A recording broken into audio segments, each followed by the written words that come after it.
Back now with two key Republicans when it comes to foreign policy, Senate Armed Services Committee Chairman John McCain and GOP presidential candidate Senator Lindsey Graham. They join us from Baghdad in the U.S. Embassy there. Senator McCain, I want to start with you. There are two problems in Syria, Bashar Assad and ISIS. What are your plans for handling both of those? Well, I think you have to handle both, and the biggest mistake we could make is some kind of alliance with Russia, but since Vladimir Putin's ambitions are vastly different from ours.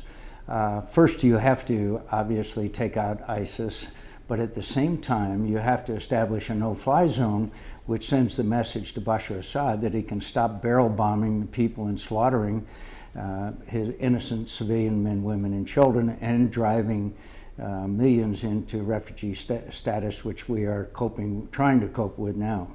Senator Graham, that's two simultaneous military engagements that Senator McCain just sketched out there. Do you think the American people are ready for that kind of a commitment in Syria? They better be, because if we don't destroy ISIL in Syria, which is their headquarters, we're going to get attacked at home. So the region is ready to fight. The region hates ISIL. They're coming after the Sunni Arab nations, and Turkey hates ISIL. The entire region wants Assad gone, so there's an opportunity here with some American leadership to do two things, which is to destroy ISIL before we get hit at home, and also to push Assad out and not give yet another Arab capital to Damascus. I can't overemphasize enough the influence of Iran. We've been here for a day and a half. Iran is all over Iraq. They filled in the vacuum that was created when we left, and the region is very worried about Iranian dominance as much as ISIL. Robert Kagan in the Wall Street Journal, Senator Graham, wrote that the kind of operation that you both are recommending could require 40 to 50,000 troops. Is that what people should be considering here?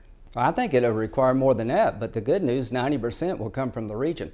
The kind of force that John and I are talking about is that 10% of the force will come from Western powers. The force that we're talking about will come from regional armies. There are large regional armies. Saudi Arabia, Egypt, Turkey, they have regional armies. They would go into the fight if you put Assad on the table. So most of the fighting will be done by the region.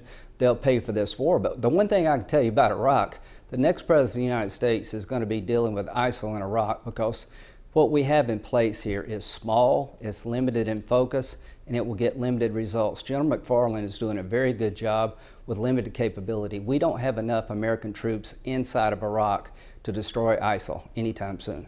I believe we will take Ramadi back, which is very important within a relatively short period of time, but that's just the beginning. There's Fallujah, there's Mosul, and others. We need a more robust presence. And John, again, as all of our candidates bloviate about the refugees, Bashar Assad is a major cause of the refugees which are now flooding Europe and causing such consternation in the United States.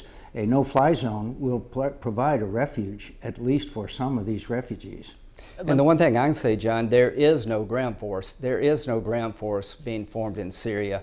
And if you don't look at Iraq and Syria as one battle space, you're making a huge mistake. So, Senator Graham, the president says because there is no ground force, military advisors tell him that it would require an occupational U.S. force. And that's a recipe for lots and lots of forces for a long period of time. What's your response to that? I haven't been told that by anybody. The holding force will be the region. We're talking about regional armies coming together with a Western component, 90% them, 10% us. The holding will be done by Sunni Arab states.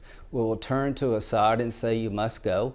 Russia and Iran will be on the outside looking in to an entire regional army, including Turkey, with Western elements. They will fold like a cheap suit inside of Iraq. If we had 10,000 American forces with some Western coalitions helping us, I think we could get them out of Mosul a lot quicker. I cannot stress to you how urgent it is that we destroy ISIL. Every day that goes by that they hold millions of people under their sway is a bad day for us, because they're going to hit us at home if we don't put them on the run. You mentioned the bloviating of presidential candidates. How much of an effect, let's say Donald Trump, when he talks about registering Muslims in the United States, does that have any real effect outside of the United States in the fight against ISIS?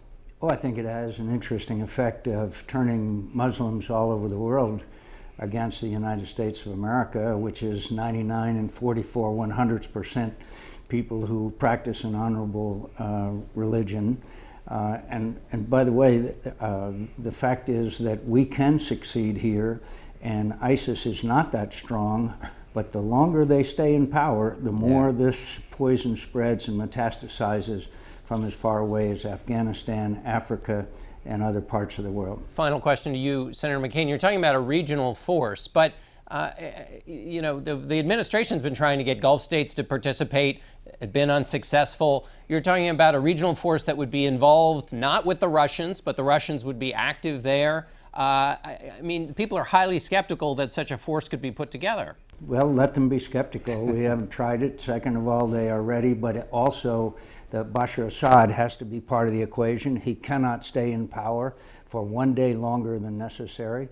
And so if you had the right president and the right leadership, they would coalesce. But there is no confidence in the Arab world today in the United States of America. That has to be restored if we want to put together a regional force, which has to have American participation. Senator McCain and Senator Graham, thank you so much. And stay with us. We'll be right back.